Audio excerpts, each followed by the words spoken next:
Everybody in this place has a right to a view.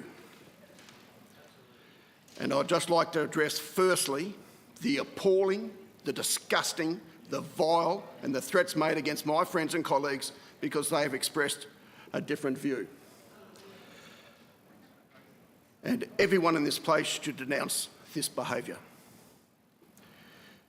It has been reported that the government has decided that those who voted against the previous state of emergencies were not given a seat at the table for drafting of this permanent pandemic legislation.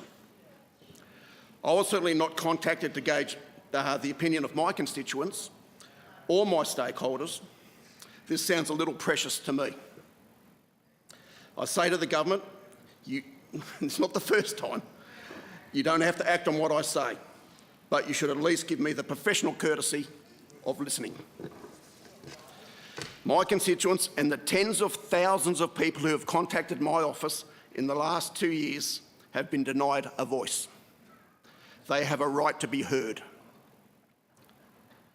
The price the Victorian people have paid is immense. We have had over 1,000 people die here in Victoria. The financial impacts of COVID-19 will be felt for another decade. Enormous harm has been done to the mental health of many Victorians, and tens of thousands of families are feeling disenfranchised. For the past 18 months, Victorians have suffered. To say otherwise would be denying an absolute truth. This is not the time for using a big stick for compliance. This is a time for a light touch. This is a time for healing. I have not been convinced by the government that this bill is needed right now. We are coming out of this pandemic. This bill is not the be-all and end-all. I don't accept the urgency. In fact, I think the Law Institute suggested that let the SOE lapse and work through this bill and get a result. The bill specifically allows for pandemic declarations to be made even if the rate of community transmission of the disease in Victoria is low. And I quote, "There have been no cases of the disease in Victoria for a period of time." What is a period of time? A week? A month? A year? This is a conveniently broad definition, and I believe there should be limiting factors at play here. It is feasible that a pandemic declaration could only be made if there had been cases in Australia in the past 1 or 2 months. To have this completely open-ended leaves us having to rely on the faith that future leaders will not exploit this vague legislation. This is not good enough. Section 165AB provides that a pandemic declaration can be made even when the pandemic diseases or disease of a pandemic potential isn't even present in Victoria. It appears that there are almost no requirements for a pandemic declaration to be made. This would not be so worrying if it weren't for the fact that the pandemic declaration provides the Health Minister with unlimited power to introduce any pandemic order they see necessary. Section 165A outlines the pandemic orders, but it makes it a non-exhaustive list, essentially enabling the Minister to introduce any action that they see fit as a pandemic order. This is far too broad. It is my view that we know that the measures must be taken in a pandemic.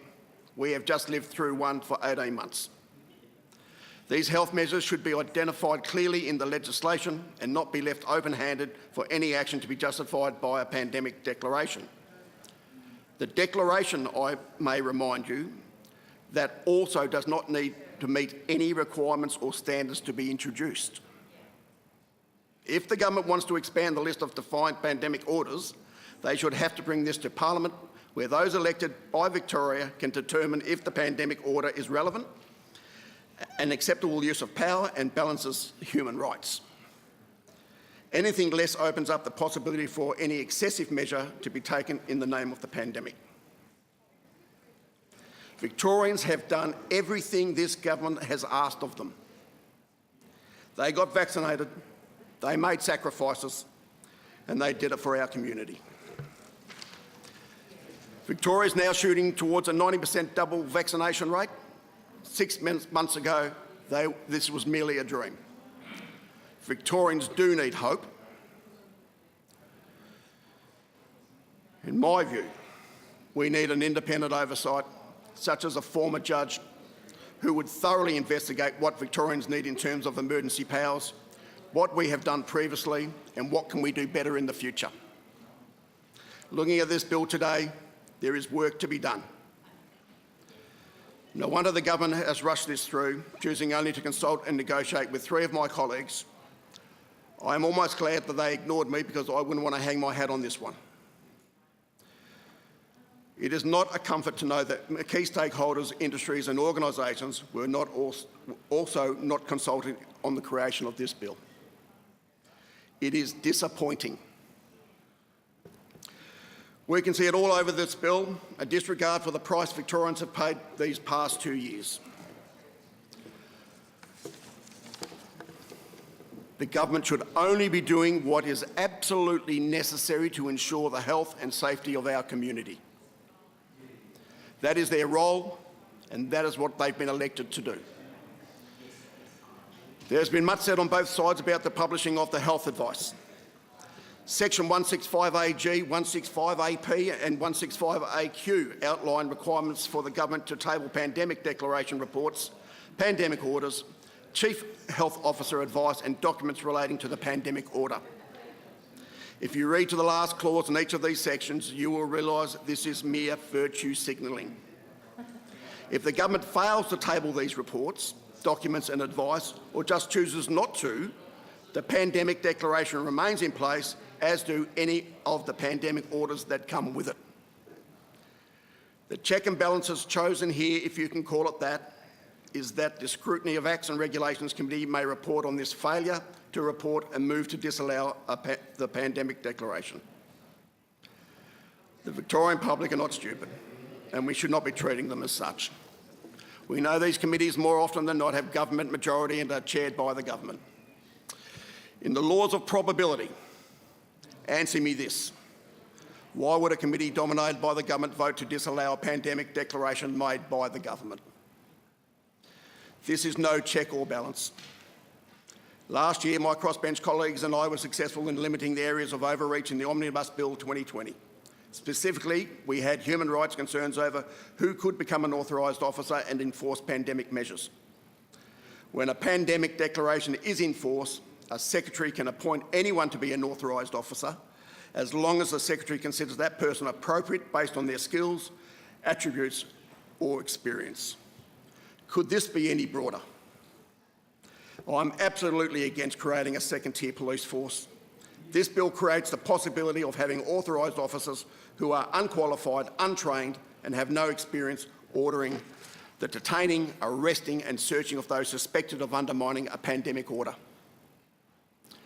We know that specific cohorts of vulnerable Victorians, such as First Nations people, are already over-policed. Unfortunately, these authorised officers are also provided with immunity from any actions if they are based on what the reasonable belief that the act or omission was in exercise of a pandemic order. Who will be held accountable for any misuse of power by these authorised officers? I see no complaints handling mechanism in this bill.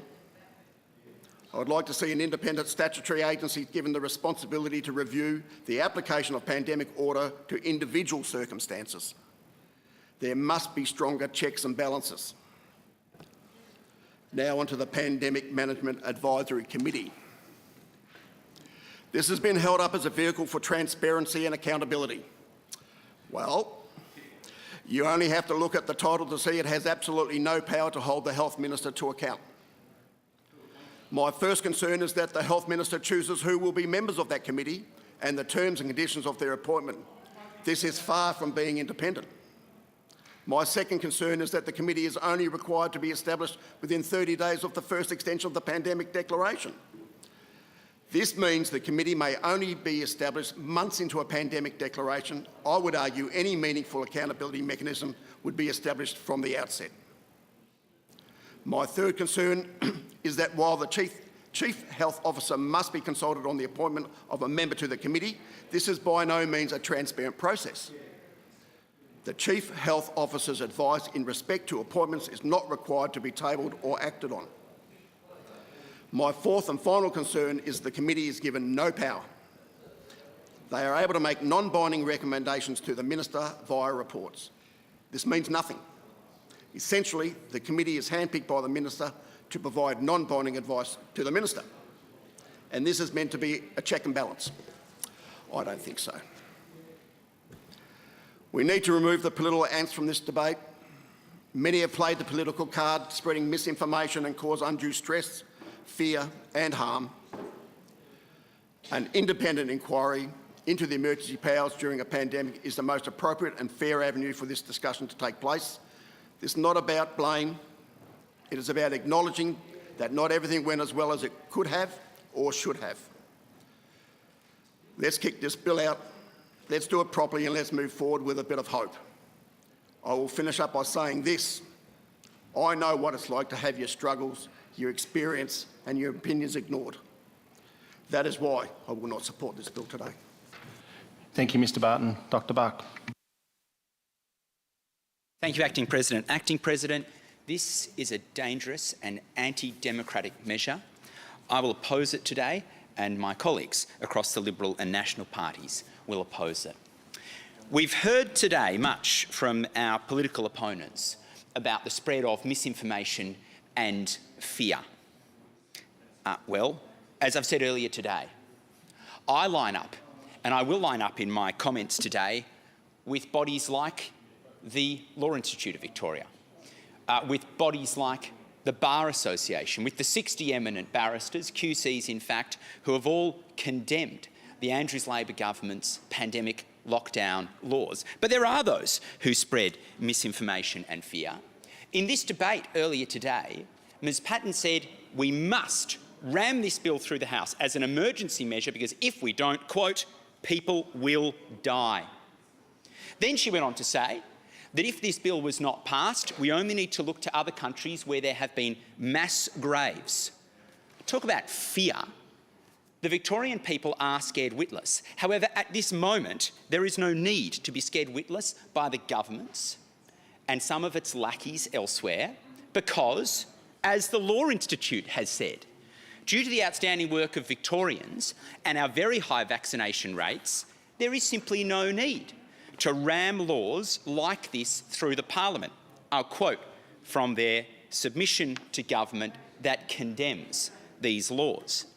The Law Institute says,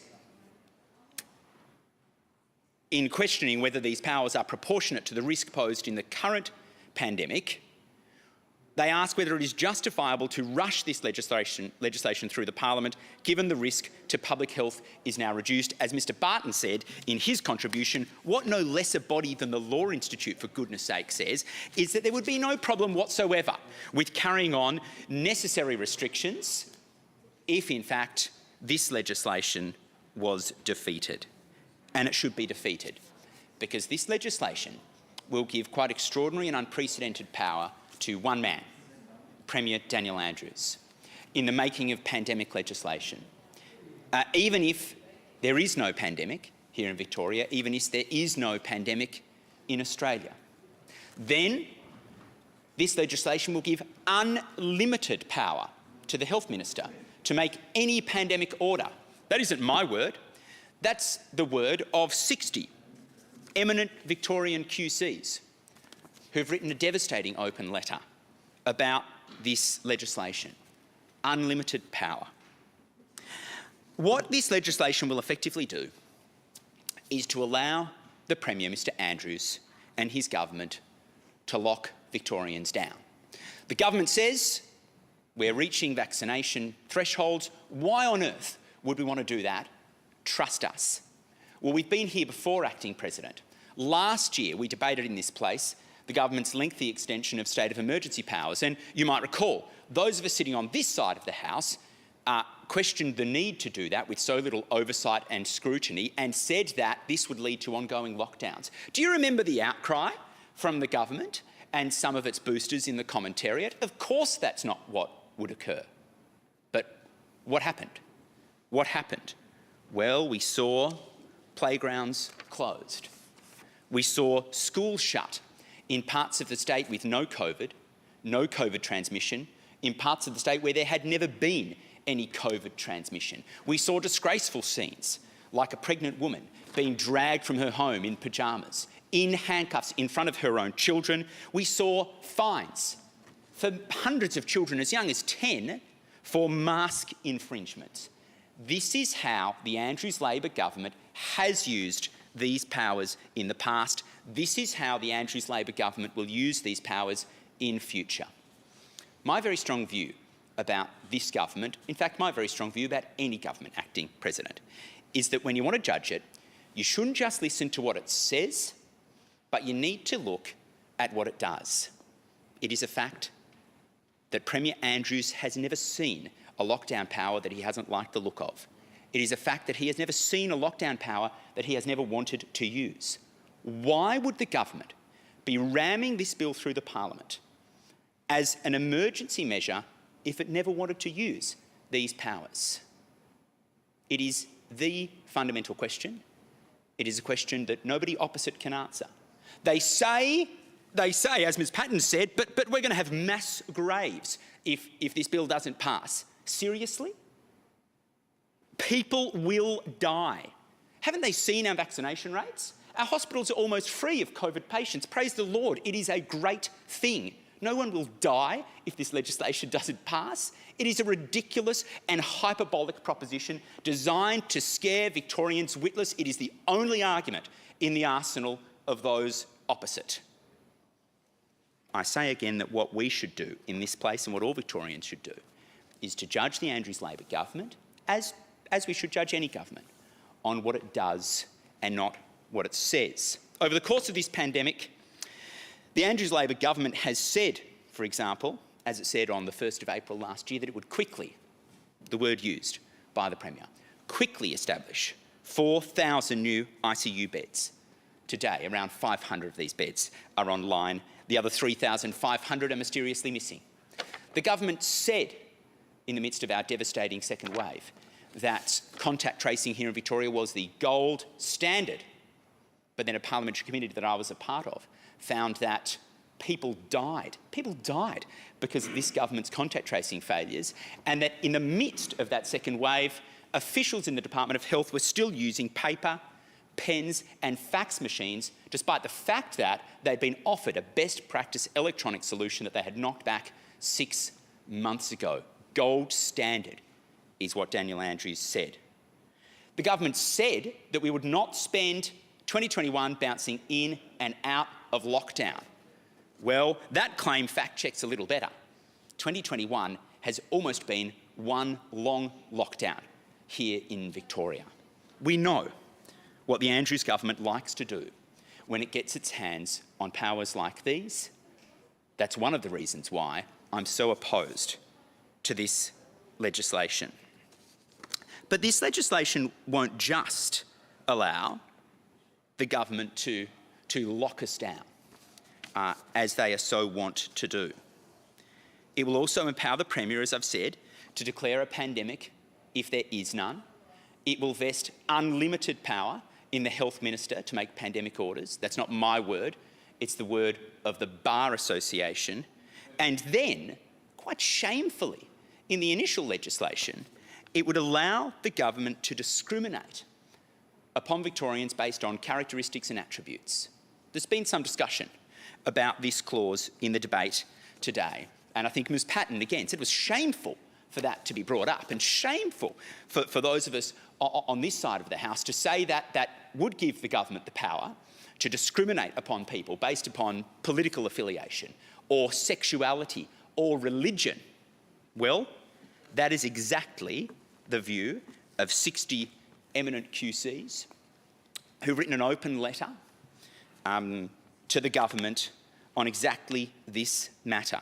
Now, the government has been dragged kicking and screaming to a less bad position when it comes to the treatment of different characteristics and attributes, but let it be known by all Victorians that the government's clear intention was to give itself the power to discriminate in the making of pandemic orders, this unlimited power that the government is to give itself based upon who Victorians love, how and what they worship, who they vote for. That is a shameful and disgraceful thing.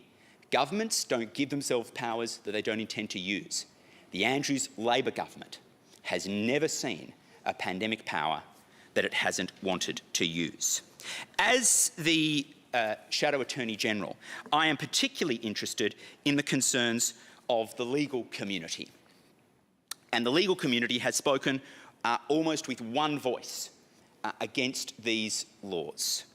I've referred to the comments of the Ombudsman earlier today, speaking out against the amendments, arguing, despite the comments of those opposite about oversight, that there is no proper oversight of these laws. The legal community, through 60 QCs, through the Law Institute, but also through quite incredible comments from the Bar Association, has condemned these laws. The head of the Bar Association, an august and prudent body, has gone so far as to say that had the Stasi, the East German secret police under the communists, had powers like these, well, then the communists would remain in power today. That was an incredible intervention from the head of the Bar Association. And yet, of course, what those opposites seek to do is to say that only crazies oppose this bill.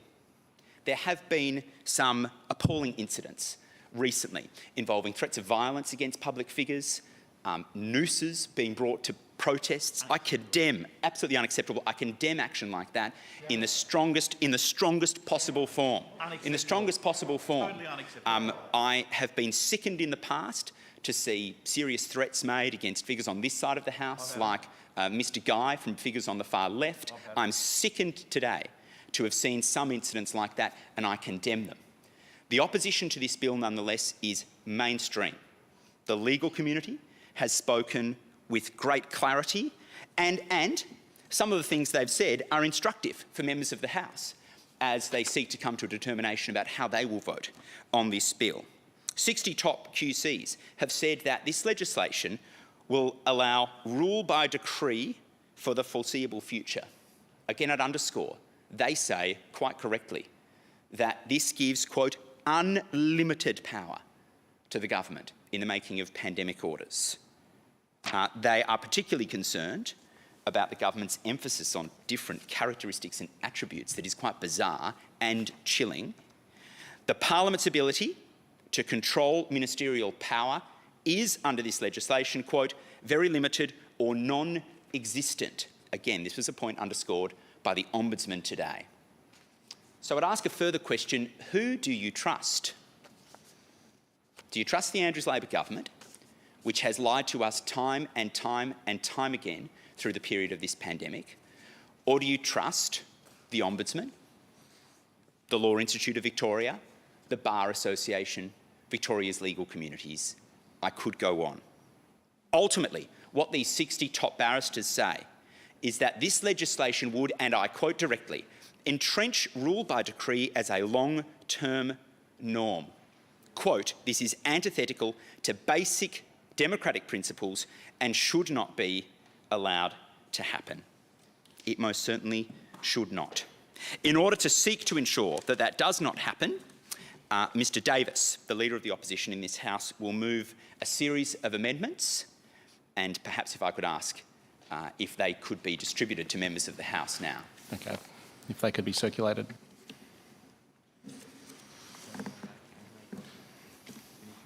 Thank you. Thanks a lot, Craig.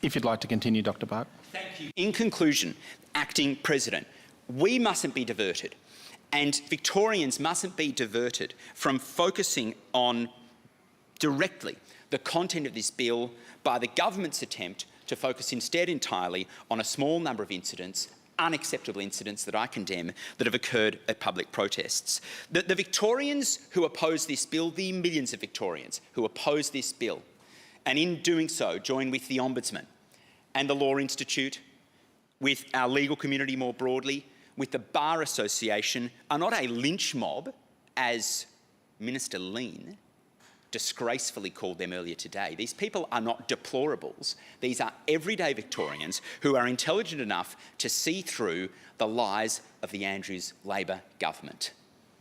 If the Andrews Labor government does not intend to lock us down again, does not intend to use these extraordinary and unprecedented powers, why are they ramming them through both houses of Parliament? Why is the question I would leave you with, Acting President. Thank you, Dr Bark. Mr Limbrick. Thank you, Acting President. For a representative of the Liberal Democrats, whose whole political belief system centres around personal freedom and whose first impulse is to help people where I can, the last 18 months has been a horror show. My staff and I have been taking phone calls and reading thousands of emails. I've attended many protests to listen to people's stories and sometimes to witness their awful treatment. Thousands of desperate people have told us about having their lives upended, family businesses going under, of underprivileged kids dropping out of school, of single mothers trying to find help for their withdrawn and socially isolated children, and of kids being locked out of playgrounds, of Australians abandoned overseas. Even after my office was destroyed by vandals and when we were banished from Parliament, I'm proud to say that we never stopped listening. I only wish the same could be said about the government. They have not only stopped listening, they speak the language of division. They call Victorians conspiracy theorists, COVID deniers, the far right, and tell them that they'll be left behind. And so it all comes down to this: legislation that seems to pretend that the suffering of these Victorians never happened. Legislation that will enable the division of our society. Legislation that will empower the government to take away the rights of people that can refuse to comply with medical procedures that the government dictates. Many people have asked me if this legislation will pass, and it's hard to offer them hope. Earlier this year, the Liberal Democrats put forward an amendment that would give people under the lockdowns the right to have fresh air and exercise, just as the Ombudsman recommended in her report into the public housing tower lockdown. It was voted down. So it's hard to be optimistic about changing the mind of this government. But the funny thing is that whatever happens here today, there really is hope. I always knew that Victorians were decent people who would not only stand up for themselves, but for others. But last Saturday, we all saw it. Tens of thousands of people taking to the streets, being watched by hundreds of thousands more on live streams. People who can think for themselves and don't swallow everything that's told to them at a daily presser. And now the world is also watching. I've spoken to British people and Americans and Germans who cannot believe how COVID zero mania made Victoria lose its mind. And maybe the government will win the vote on this bill. Maybe they'll think they've had a win. But allow me to provide a broader perspective. Do we think that if this passes today and the legislation is applied, that those 50,000 people or so who marched on Saturday will just shrug their shoulders and say, oh well, we tried? I doubt it. The giant has awoken. More likely, this will just be the start of longer-term division, and people will either not comply or leave. But to take an even broader view, throughout history, pandemics have come and gone. In a few years, I guess, this one will be gone as well. Many of us will no longer know or care who's vaccinated, but I can tell you one thing for sure. Nobody forgets being bullied. The people who told me their stories will never forget how they were treated. So anyone who stands up here today to vote for this will not be able to have a conversation with a Victorian about politics without the possibility that you're speaking to somebody that was left behind. But I believe Victorians are good people. They look after each other and they do not want to leave other people behind. That's why I believe in the long run, freedom will inevitably return. So many Victorians have woken up to how important it is to protect our freedoms. I, for one among tens of thousands, will continue to do exactly that. The Liberal Democrats will oppose this bill. Thank you, Mr Limbrick. Ms Lovell. Thank you very much. And I rise to speak on the Public Health and Wellbeing Amendment Pandemic Management Bill of 2021. A long time ago, Solomon wrote, "Where there is no counsel, the people fall, but in the multitude of counsellors there is safety." Solomon was the son of David and the King of Israel from 970 to 931 BC. So as you will gain from those dates, this proverb was written almost 3,000 years ago, and it is still relevant today. It forms part of the Old Testament of the Bible as Proverbs 11:14, and it is so relevant to a modern democracy and in modern parliaments that it is inscribed in the tiles of the vestibule here in the Parliament of Victoria. We walk over it every day, and yet it seems that the current Premier and his ministry have failed to heed the wisdom of this extremely wise proverb. 3,000 years ago, Solomon encapsulated in this short proverb the very reason modern parliaments are made up of elected representatives elected to make collective decisions on behalf of the people. Yet it seems this Premier, the Labor representatives and some members of the crossbench think that one person, the Premier, without any need for consultation with other elected representatives, not even the Cabinet, knows best when our state is facing a pandemic, even if there are no cases here in Victoria or even in Australia. And that all power to declare health orders to lock down or detain Victorians based on their attributes, characteristics or circumstances, which could mean age, gender, sexual orientation, race, religious or political belief, physical features or even their participation in an event, would also be vested in one person, the Health Minister. This is by far the worst piece of legislation I've seen come before the Parliament in my 19 years that I have been a member in this place. There is nothing democratic about this bill.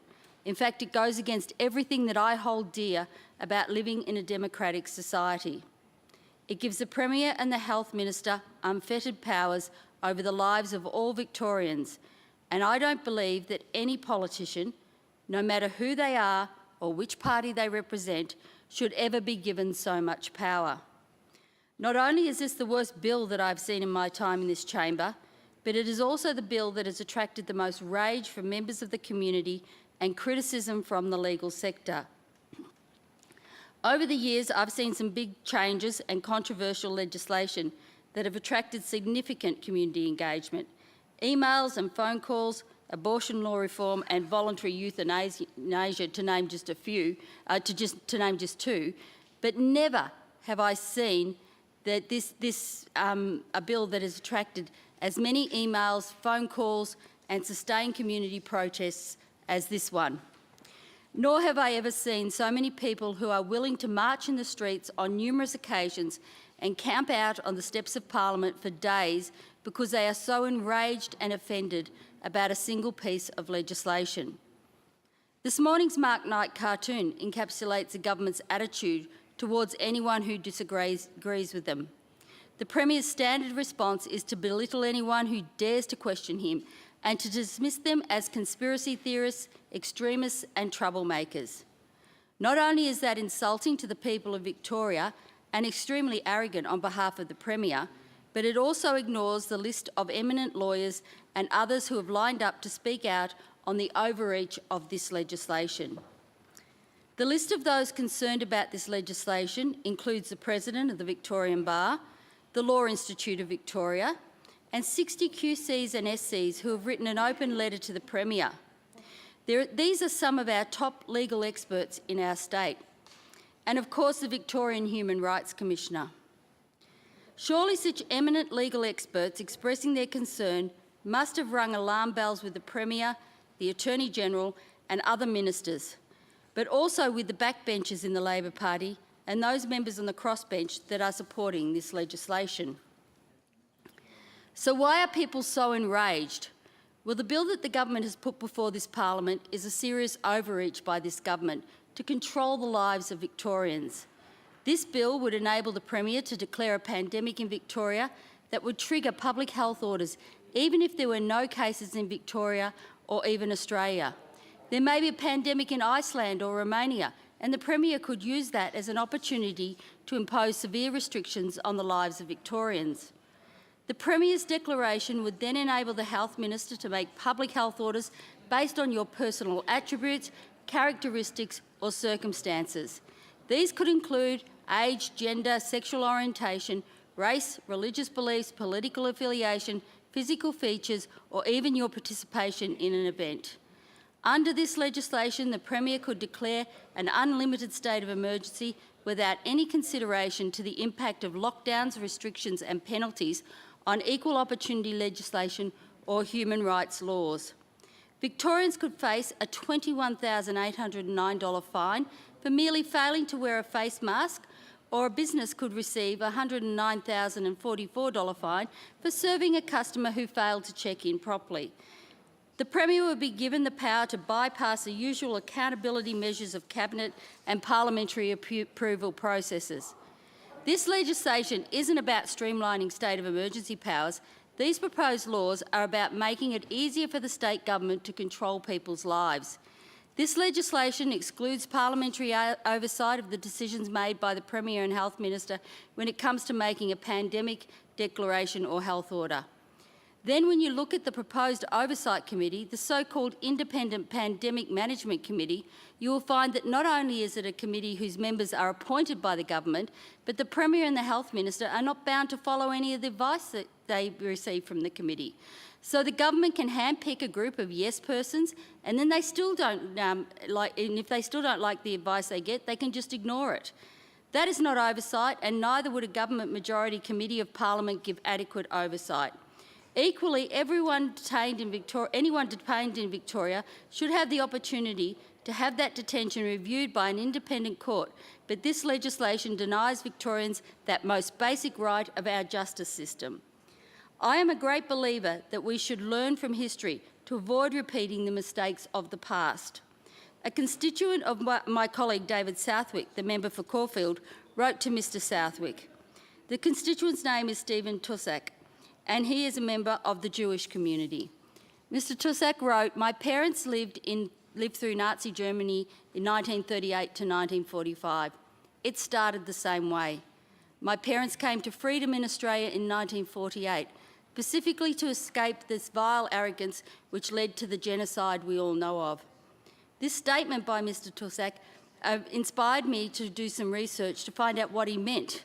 And whilst I do not, and I repeat, I do not compare any member of the government or any member of the Victorian Parliament with the personalities Mr Tussack is referring to, I do think that we should consider the legislation that enabled the events in Germany to occur. The Enabling Act of 1933, that's official title translates in English to the Law to Remedy the Distress of People and Reich, was a law that gave the German Cabinet, most importantly the Chancellor, the powers to make and enforce laws without the involvement of the Reichstag, the German Parliament, and with no need to consult the Weimar President Paul von Hindenburg. Critically, the Enabling Act allowed the Chancellor to bypass the system of checks and balances in government, and these laws could explicitly violate individual rights that were prescribed in the Weimar Constitution. This bill was passed to enable the German government to respond to the destruction by fire of the Reichstag, the Parliament building.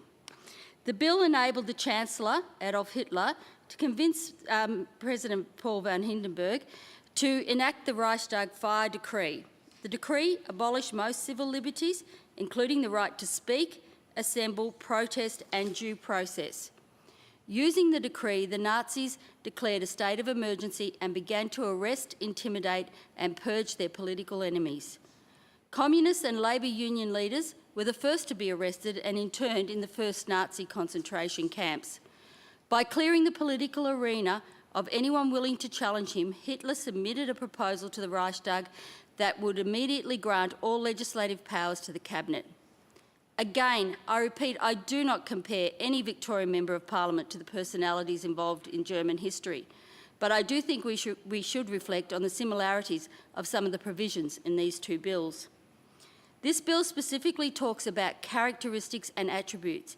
It specifically talks about race, religion, sexual preference and political views. It specifically singles people out.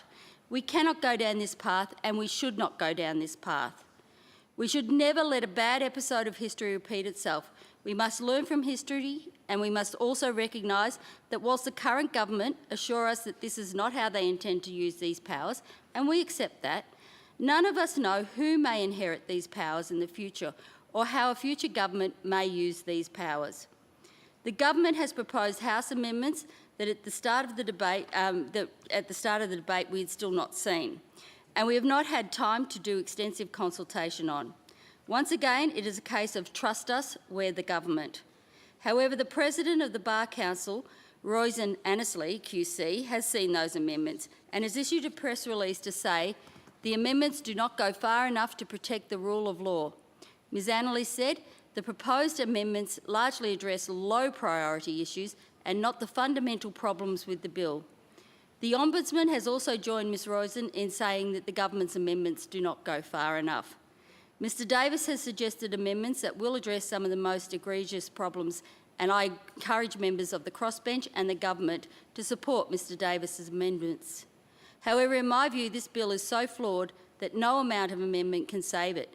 This bill should be withdrawn, and the government should work with all members of Parliament to come up with a pandemic management scheme that is open, transparent and, most of all, fair to all Victorians. Thank you, Ms Lovell. Mr Hayes. Thank you, Mr Acting President. Mr Acting President, throughout this pandemic, the government has relied on the state of emergency legislation to impose restrictions on Victoria, to implement legally enforceable rules pertaining to mask wearing, quarantine, self-isolation and a raft of other health measures.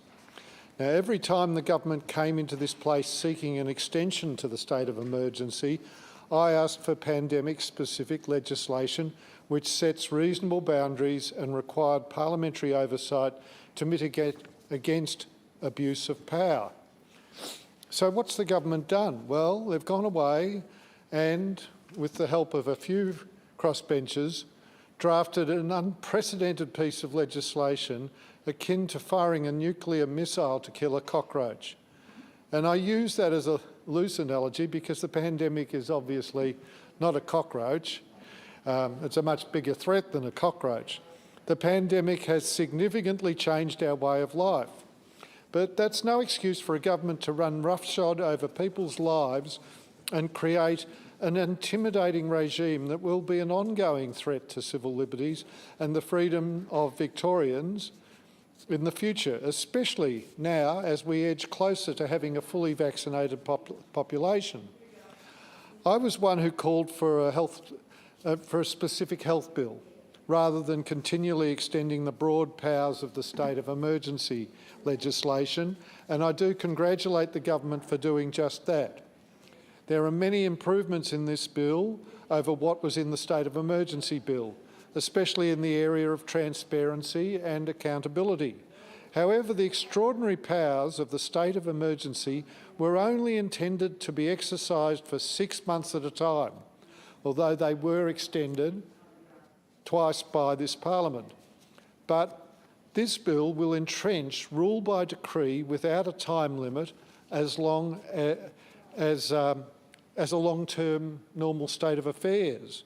In other words, a continuing state of emergency. This is not consistent with a functioning democracy and should not be allowed.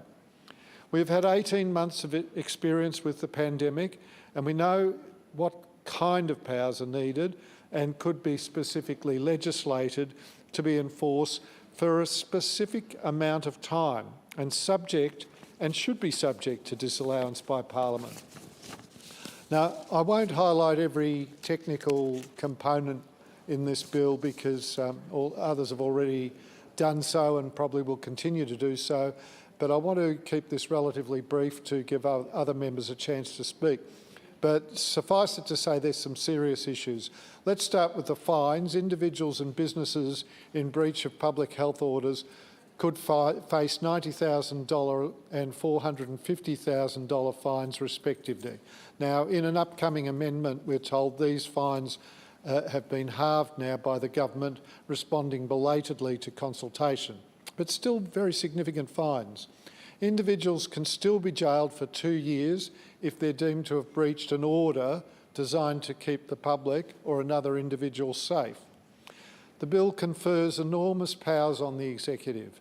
The minister can make any order detaining people or requiring medical examination of them. The right of review or appeal is extremely limited, limited to departmental officer, I believe. Detainees should have the right to a review in a court or at least at VCAT. And it does confer enormous powers on their so-called authorised officers to arrest and detain people, and it doesn't say for how long. So quite a bit of a worrying provision in an ongoing bill. I always believe with policing and law enforcement that the punishment should fit the crime, and that's why I find it a concern that my son or daughter, or any Victorian for that matter, could be plunged into financial ruin or go to jail because, in regards to any order, they ought to know that failure to comply is likely to cause a serious risk to the health of another individual. And that's a quote. As we know, the bill also authorises the minister to make orders which can discriminate persons or class of persons. And I'm glad to be told that in the government's overnight amendments, they have clarified this to refer to a person's vaccination status rather than by reference to the Equal Opportunities Act 2010. As has been pointed out, referring to the latter can go as far as to include persons on the basis of their political beliefs or activities. As a Member of Parliament, our role is to listen to the community and to listen to our constituents and make decisions on their behalf, in their best interest. I've been listening to the community and listening to the odd 8,000 emails and hundreds of phone calls my office has received, all of which have been vehemently opposed to this bill. I've also listened to the Victorian Bar, the professional association for more than 2,200 Victorian barristers, which has sounded its concern over the extraordinarily broad powers granted to the minister and lack of an overall time limit on the pandemic declarations. As they eloquently put it, the overriding concern is that the bill, if passed, may allow the Victorian Government effectively to rule the state of Victoria by decree for the foreseeable future without proper parliamentary oversight or the usual checks and balances on executive power. They add further, there are no real checks and balances in the legislation. There's no oversight at all by Parliament. Now, I do not share some members' faith, and Ms Patton's faith in particular, in SARC, even acting on the advice of the new Expert Advisory Committee, which I welcome, for SARC to refer matters to Parliament to be disallowed, as it is and always is a government-controlled committee. And in the unlikely event that SARC, as a government-controlled committee, recommended disallowance, it would not have to be disallowed. Such a disallowance would have to be a disallowance by both houses of Parliament, not either house. Now, as we know, that would not happen, would not get through the government-controlled lower house. That would be impossible for a disallowance to take place.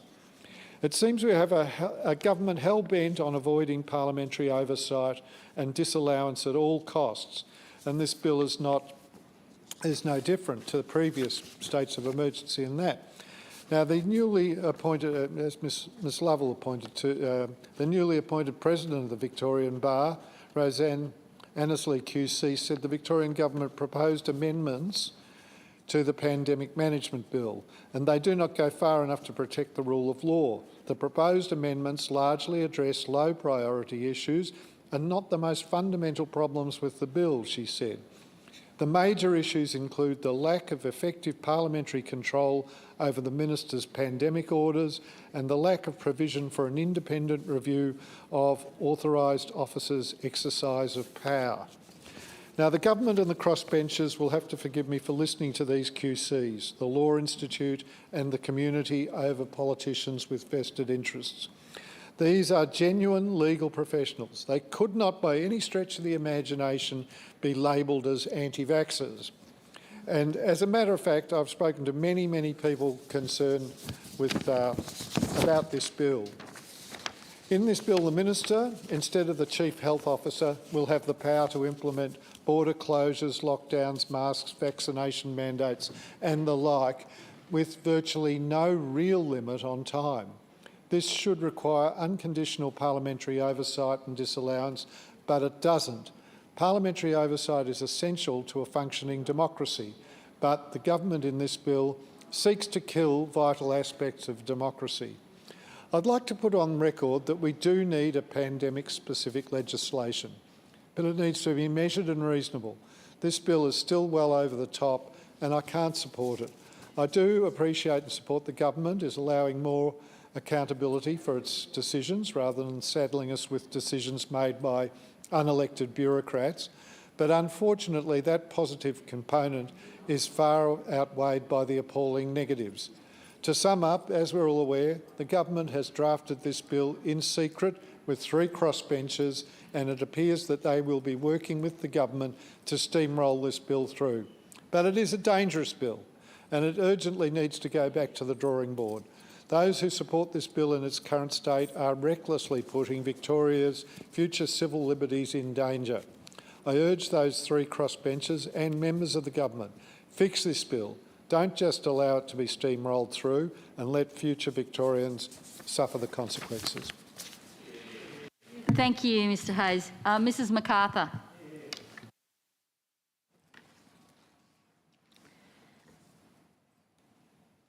Thank you, Deputy President. I rise today to speak on the Public Health and Wellbeing Amendment Pandemic Management Bill 2021. Power corrupts, absolute power corrupts absolutely, said Lord Acton in 1887. Those opposite are supporting yet another grab for power by this Premier. How can those opposite sincerely and truthfully state their support for this legislation? According to the former Labor member for Melbourne Ports, Michael Danby, who spoke to Chris Kenny late last month, it is because members of the Victorian ALP are frightened that their pre-selections might be affected if they speak out against the bill. How could those opposite, in good conscience, vote for legislation to give more power to a man that they are too scared to defy? To those opposite, I say, you can oppose this bill. You can vote against it. You should vote against it. And if you don't, thousands of Victorians will remember your name and the decision you have made. Victorians have sacrificed so much after the past 18 months. Families have been kept separated by arbitrary state border closures and hopelessly inadequate hotel quarantine in Victoria for those wishing to return to Victoria. Business owners have had their doors shut and their income halted. Workers have lost their jobs and some have lost them permanently. Young people have missed out on some of the best years of their lives. Elderly people have been locked up in fear, kept away from their grandchildren and deprived of social interaction. Some have simply given up on life under isolation, which is just so sad. Rural Victorians have been lumped in with ridiculous mandates and perpetually changing rules, despite being hundreds of kilometres from a viral threat to their health. Curfews have been imposed on innocent Victorians as if they were the worst criminals in the state. Children have had critical years of education and social development disregarded, and some have even taken their own lives. They've been even banned from playgrounds. I've had examples of when the ban was introduced, parents of children being chased from playgrounds by the constabulary. Just weeks ago, the Premier announced that these hardships would be relieved. Victorians were told, we would open up and begin to live alongside this virus. Yet here we are, debating and being asked to vote on more legislation that will only enable perpetual suffering. You've heard that a catalogue of legal professionals and eminent jurists oppose this legislation. Are they all wrong? The Victorian Bar said the bill authorises extreme limitations on basic liberties of all Victorians and confers enormous powers on the executive. 60 QC said the bill, if passed, may allow the Victorian government effectively to rule the state of Victoria by decree for the foreseeable future without proper parliamentary oversight or the usual checks and balances on executive power. Listen to the experts, we were always told, but just never the legal experts, the economic experts, the mental health experts, the education experts that they don't agree with. We should also listen to the Victorian people, over 40,000 of whom have contacted me about the legislation. Louise from Geelong recounted, "Enough is enough. We need to live with this. I strongly disagree with the gross overreach of the government with their blanket mandates. This is abhorrent to witness." Travis from Ballarat said, "Please put an end to the destruction of our state, economy, the lives of millions of Victorians, and most importantly, our minds that are in such distress as we look to a future with no hope of recovery." Liz from Edenhope said, "Enough is enough. This madness and deprivation of family life, restrictions and segregation among people has got to stop." These are just a handful of the thousands of messages and correspondence I've received, and I would like to thank all those who have written to me, and no doubt to every other MP in this place. On the particular provisions of the bill, I look forward to the Attorney explaining the effect of many of them during the committee stage. I hope that comprehensive and sincere answers are provided, particularly given the thousands of Victorians who will no doubt be watching the debate. I could not help but find dark humour in the reading of the bill's first clause to amend the Public Health and Wellbeing Act 2000 in relation to the, quote, effective management of pandemics. That is certainly something we've not seen in this state over the past 18 months. I'd be glad that they have made this a concession, were such a terrifyingly authoritarian bill not being presented as its panacea. Under Clause 4, the expansive definition of a serious risk to public health includes circumstances in which there have been no cases of the disease in Victoria for a period of time. Who knows for how long a period of time will be construed? This definition elicits the true nature of this bill. No presently subsisting disease in the state is necessary for the exercise of its powers. This is not a pandemic management bill, it's a power maintenance bill.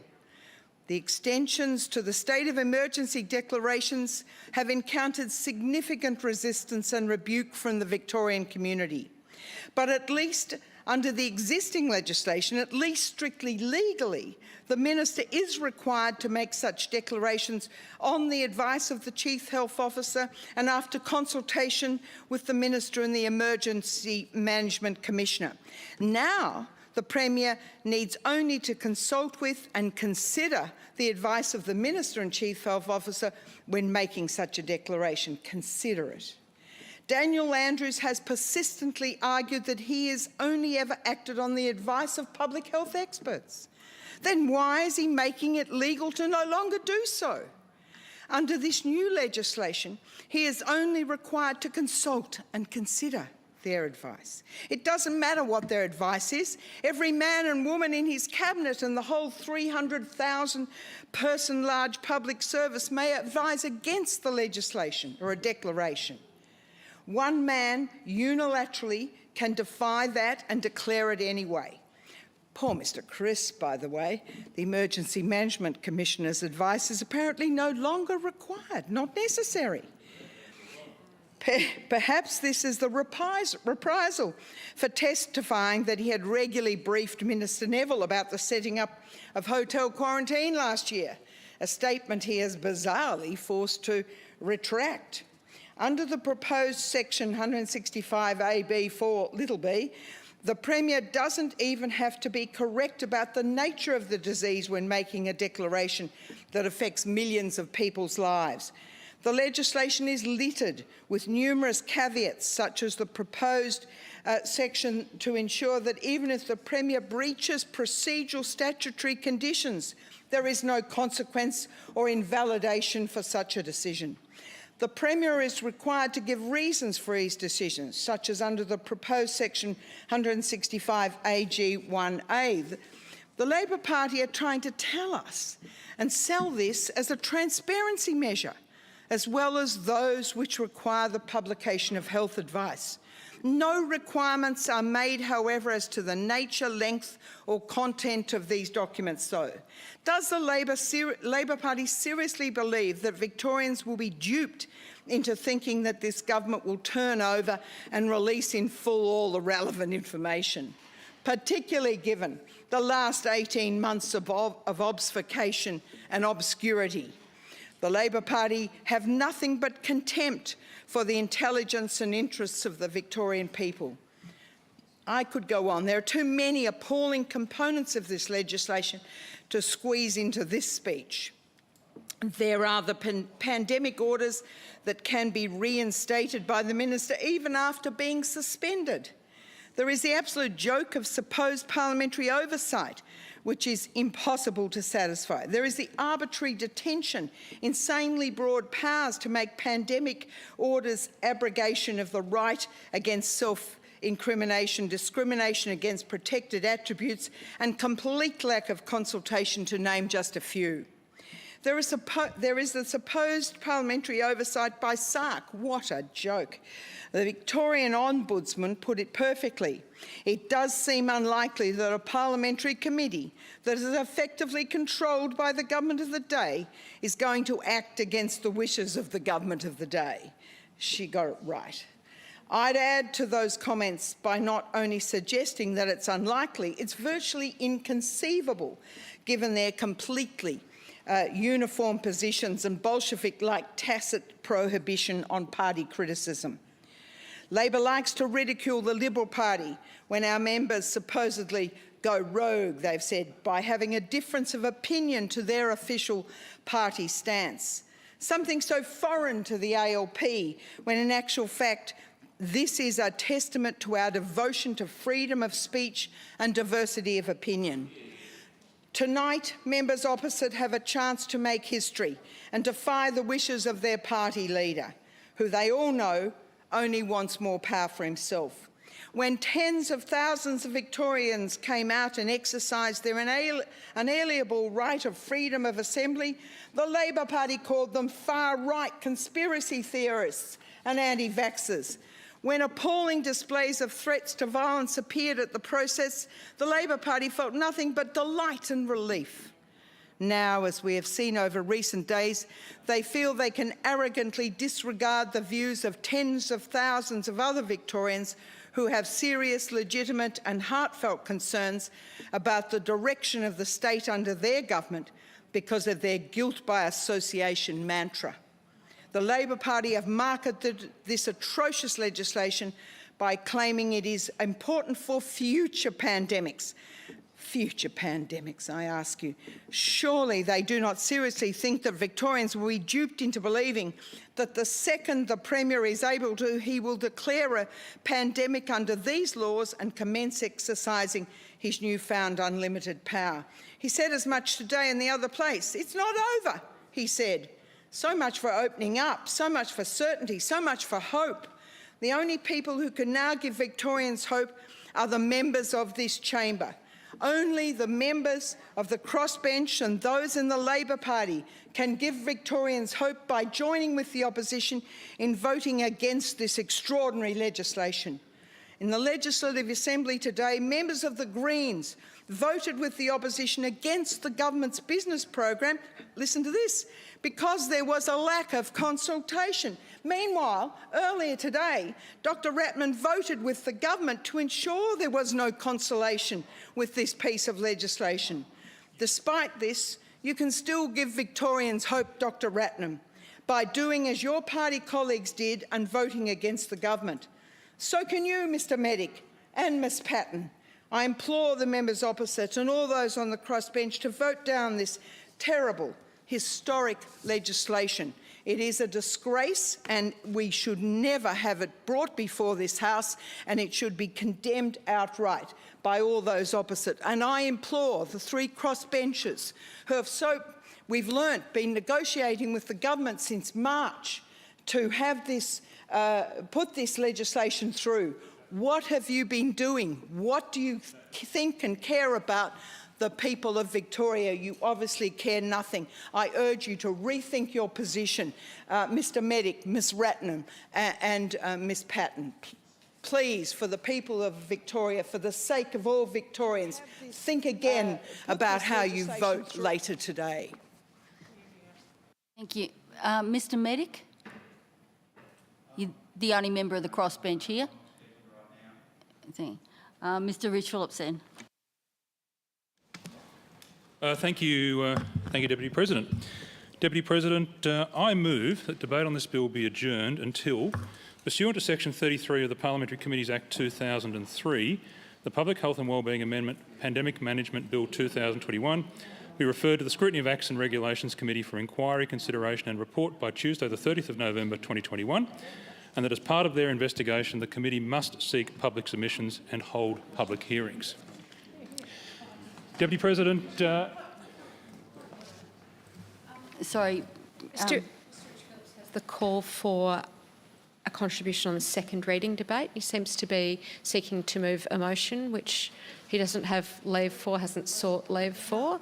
So I would suggest that Mr Rich Phillips is out of order. Thank you. I'm advised by the clerks that he can adjourn debate. Thank you, Deputy President. Deputy President, I move this motion to adjourn debate to allow for SARC to undertake appropriate review of this bill. We've heard through the course of the debate earlier today the fact that SARC has not appropriately discharged its responsibilities with respect to this legislation. In fact, SARC has not had the opportunity to fully consider this legislation. We know this legislation has enormous ramifications for the people of Victoria. We've seen how existing legislation has been used to the detriment of the people of Victoria over the last 18 months. This bill, in many respects, goes beyond that legislation with broader powers in the hands of the Premier and the Minister for Health, and it is appropriate that it be subject to full scrutiny. The bill, as we heard, was crunched through the Legislative Assembly in just 36 hours. 36 hours from it being introduced to being passed through the Assembly and coming to this place. In the period since the bill passed the Legislative Assembly, no public hearings have been held. We know there is now on the public record evidence and opinions from the Law Institute of Victoria, from the Bar Council, from the Ombudsman, even from the Victorian Human Rights and Equal Opportunity Commission, which I might add has been a lapdog for the last 18 months but has finally found its voice. All these bodies have raised concerns about the constitution of this bill and the way in which it will operate. They have not had the opportunity to properly ventilate those concerns in a forum such as SARC, through public hearings, through public mechanism, which would allow those concerns to be ventilated, to be tested and to be properly reported to this House. So the motion I have just moved would provide an opportunity for SARC to undertake such a review, to hold public hearings as this motion would require, and to report back to this House prior to the next sitting week. That would allow this bill then to be the subject of further debate, for the continuation of the second reading, for consideration in Committee of the Whole, with the benefit of a report from SARC. We know that SARC has already undertaken a superficial review of the bill. It's tabled its alert digest today, and in that alert digest it's evident that there are a number of questions that SARC has raised, or the executive staff of SARC have raised, with the Minister for Health. These questions go to the very operation of the bill, they go to the scope of the orders which can be made under this bill, and they are questions which properly should be answered before this House proceeds to vote on this bill. The adjournment I have moved, and the mechanism requiring SARC to hold hearings and investigate will allow for those answers to be obtained from the Minister for Health. Indeed, would allow for the Minister for Health to give evidence at that SARC inquiry, and to give direct evidence, allow the Attorney-General to give direct evidence, and allow the Premier to give direct evidence as to the operation of this bill, so that this House could have an assurance, and the people of Victoria could have an assurance as to how the government intends to use these onerous provisions and the way in which they will interact with the framework we already have within the Public Health and Wellbeing Act. So, Deputy President, I commend this motion to the House. This short adjournment of the bill and this short inquiry is an important step to provide accountability, an important step to provide oversight, may go some way to addressing the public concerns about this legislation, and I think is a very necessary step with what has been a very controversial bill. Ms Pulford? Yeah, I move. Thank you, Acting President. I move that the question now be put. Mr. On the motion. That is the procedural debate be put. And I believe I have 6 members standing with me in their places.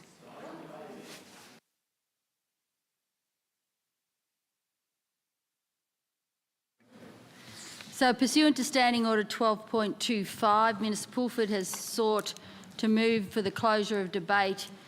Standing Order 12.25(2) requires that 6 other members must rise in their place to support the motion. I ask those members who wish to do so to now rise in their places to indicate their support.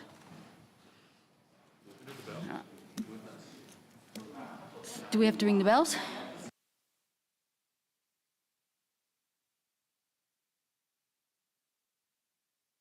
Okay. Okay. So the question is that thank you, you can resume your seats. Point of order. Mr Rich-Phillips on a point of order. Deputy President, could you just clarify with respect to the motion moved by Minister Pulford for the question to be put, does that require the House to vote on that the question be put prior to putting my motion? Yeah. Right. Yeah, thank you. Thank you. We're about to do that.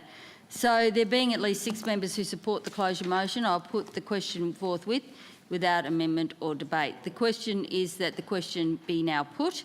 Those of that opinion say aye. Aye. To the contrary, no. No. I think the ayes have it. No. Division called. Ring the bells.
Thank you. Lock the doors, please. Members, the question was a motion moved by Minister Pulford be agreed to. Out of that voting with the ayes, please stand in your place and indicate my vote with the ayes.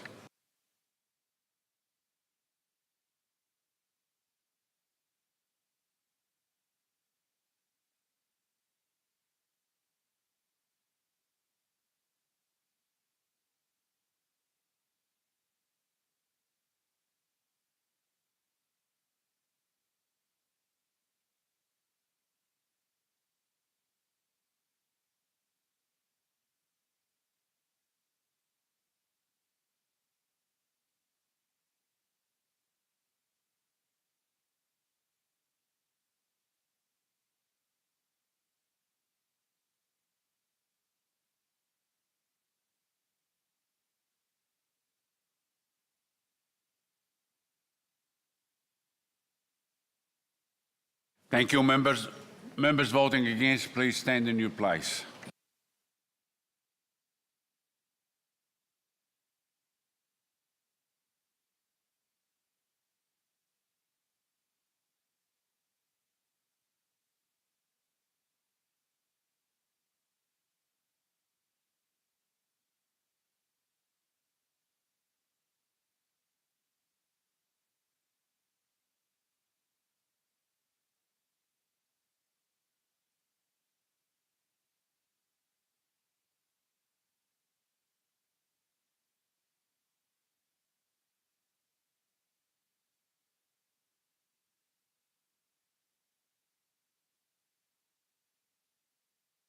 Thank you, members. The result of the division, ayes 19, noes 18. Therefore, the motion is carried.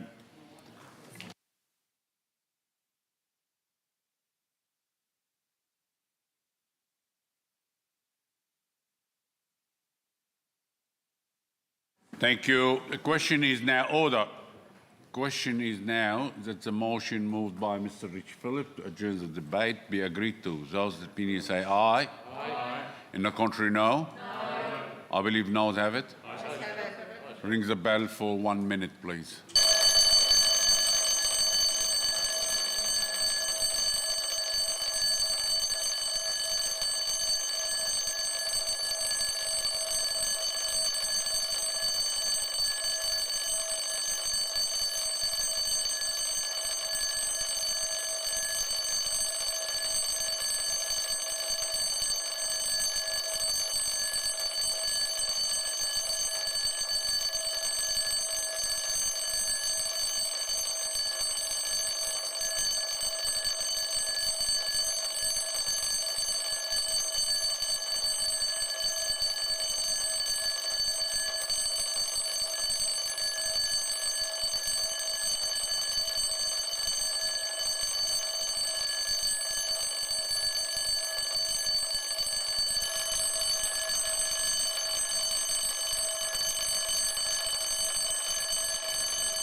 Thank you. Lock the doors, please. Question was the motion moved by Mr. Rich Phillip. Debate be adjourned. Members supporting the motion, please stand in your place.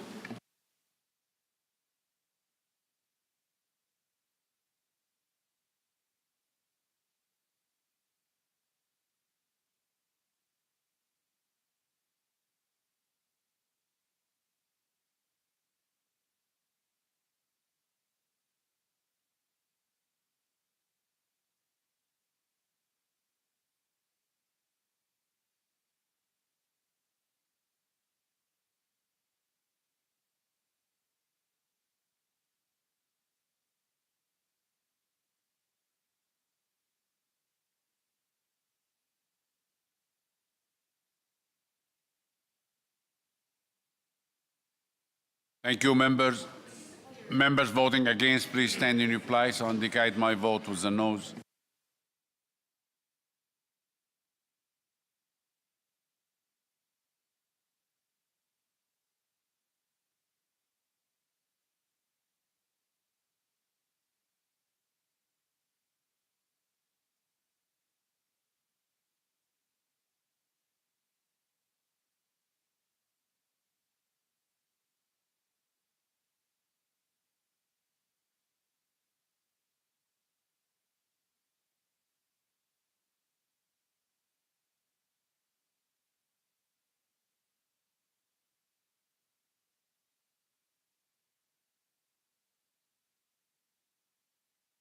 Thank you, members. Result of the division, ayes 18, noes 19. Therefore, noes have it and the motion is lost. We continue, and who was... Thank you. I call Mr. Rich Phillips. Thank you, Mr. President. Mr. President, I rise to oppose the Public Health and Wellbeing Amendment Pandemic Management Bill 2021. Deputy President, for the last 18 months... Sorry, can we have some quiet for Mr Rich Phillips, please? For the last 18 months, we have been involved with a world pandemic. Sorry, Mr Rich Phillips, can we please have some quiet for Mr Rich Phillips? Thank you. Thank you, Deputy President. For the last 18 months, we have been involved with a global pandemic. But over the last 18 months, one of the most extreme responses we have seen to that pandemic anywhere in the world has been here in Victoria. We have suffered through the longest lockdown in the world. We have seen our citizens locked in their houses for 23 hours a day. We've had a curfew imposed, one of the few cities in the world with a curfew, no justification and unjustifiable. We had parts of Victoria where the closest COVID case was hundreds of kilometres away, locked down for 23 hours a day. We had children banned from playgrounds, as Mrs MacArthur said. We had people locked out of their workplaces, and they still are in many cases because we now have a two-tiered society thanks to this government. We had citizens arrested over Facebook posts. And we saw just last month rubber bullets and tear gas on the streets of Melbourne. And if you'd asked a year ago which city in the Southern Hemisphere would have rubber bullets and tear gas on the streets, not many people would have said Melbourne. But here we are. Lives have been destroyed, families have been destroyed, livelihoods have been destroyed, jobs and businesses have been lost. And for what? The last lockdown we suffered in Melbourne, Deputy President, lockdown number 6, was supposed to last 7 days. It lasted for 11 weeks.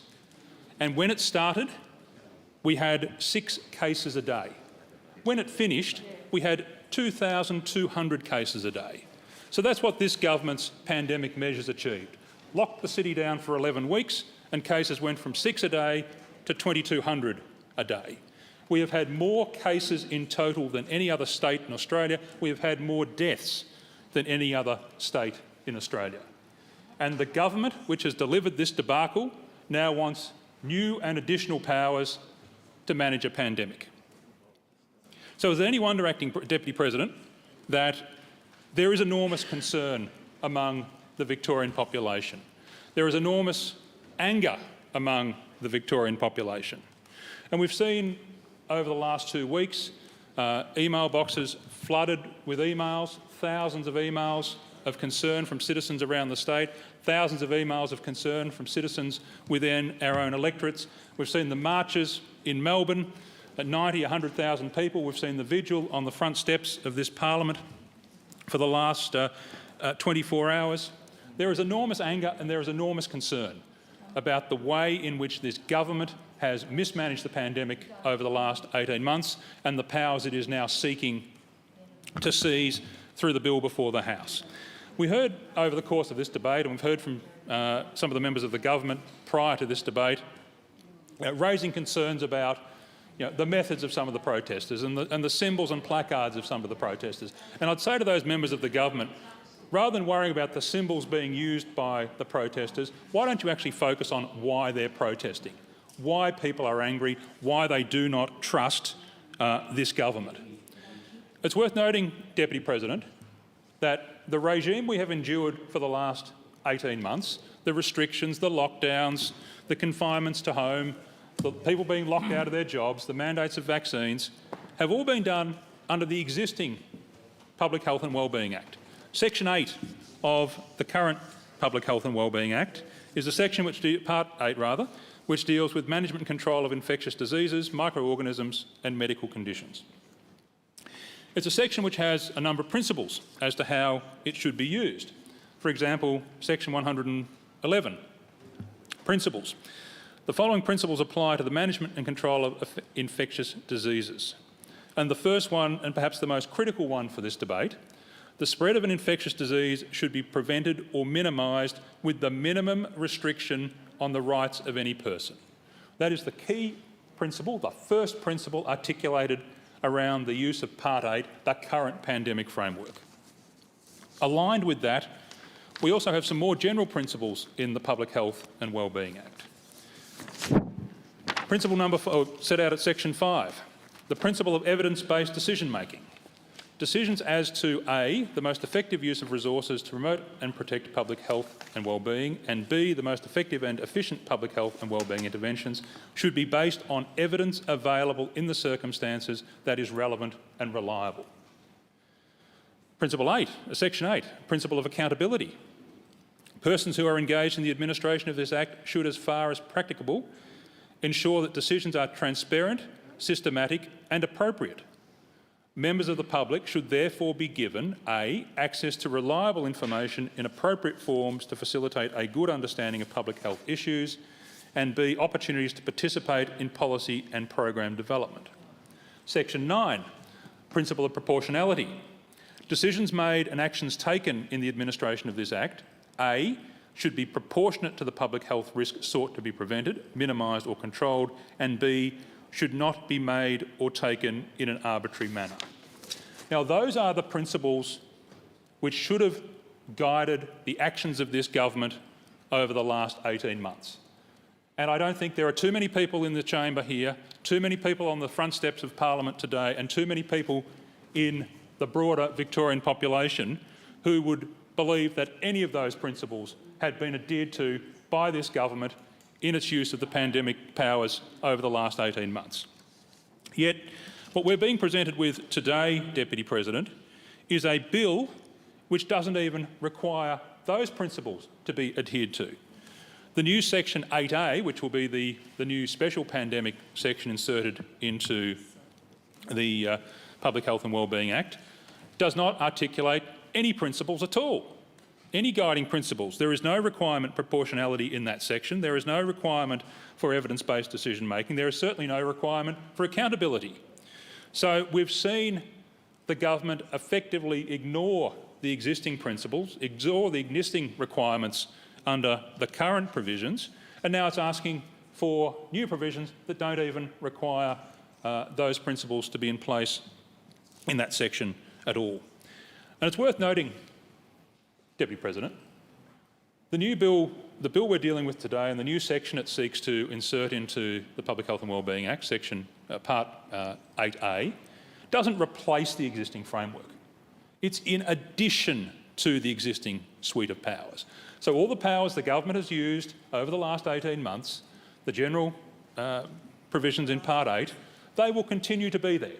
And now we'll have an additional suite of powers, extra framework, which the government says it will use in relation to pandemics.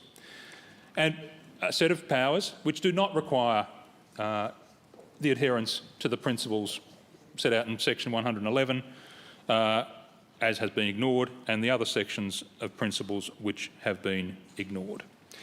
The new Part 8A sets out in Division 3 the new orders that the Minister for Health, following a declaration by the Premier, will be entitled to make.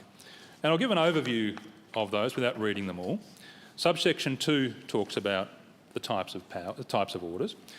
Without limiting subsection 1, a pandemic order may include, but is not limited to, an order that requires persons to be detained in a pandemic management area for a period specified in the order, that requires the detention of persons in a pandemic management area to be extended for the period specified in the order, that restricts movement in a pandemic management area, that requires movement into or from a pandemic management area, that prevents or limits entry to a pandemic management area, that prohibits or regulates gatherings, whether public or private, in a pandemic management area, that requires the use of personal protective equipment in a pandemic management area, that prohibits or regulates the carrying out of activities, businesses or undertakings in a pandemic management area, that requires the provision of information, and I'll come to this later, including information about the identity of any person, the production of documents or the keeping of records, or that requires the medical examination or testing of persons in a pandemic management area as a condition of entry to the pandemic management area, or that requires the quarantining, destruction or management of disease vectors in a pandemic management area, which relate to animal aspects. So that, Deputy President, is just a flavour of the types of orders that can be made under this new bill, and orders that can be made without the constraint of the principle that was set down in section 111 of the existing Part 8. Part 8A will operate without those guiding principles, notwithstanding the fact they've been ignored by this government anyway. But we're told, Acting President, this is fine because SARC will provide oversight. Well, we've seen over the last 18 months the failure of SARC to provide any oversight, meaningful oversight at all. As this House knows, SARC is a government-controlled, government-dominated committee. There are 7 members on SARC, 7 members of Parliament on SARC, 5 effectively from the government. So the suggestion that SARC would in any way scrutinise the actions of the executive government is farcical. We haven't seen them do it to date. They're not about to start with this bill. The notion the government's run out and said, oh, well, orders under the new provisions will be able to be disallowed by Parliament. What the government doesn't talk about is the fine print that says orders can only be disallowed if SARC recommends it. And we know SARC's not going to recommend it because it's a creature of the government, wholly controlled by the government. As Mr Hayes said, and even if SARC was to recommend a disallowance, it requires both houses for disallowance. So the House controlled by the government would need to recommend the disallowance of orders made by the government. And one thing we have seen with this government is a complete lack of independent thought by any members on the government benches. So the prospect of the government or any member of the government actually acting independently, acting in the interests of the people of Victoria rather than the interest of the government and recommending the disallowance of an order is non-existent. We've seen over the course of the last 18 months, Deputy President, a reluctance on this House to scrutinise and hold the government to account. We've had opportunities through the course of the last 18 months as legislation has come before this House, as motions have been moved in this House, to actually hold the government to account as to how it has used the pandemic legislation, pandemic powers it already has. And this House has failed.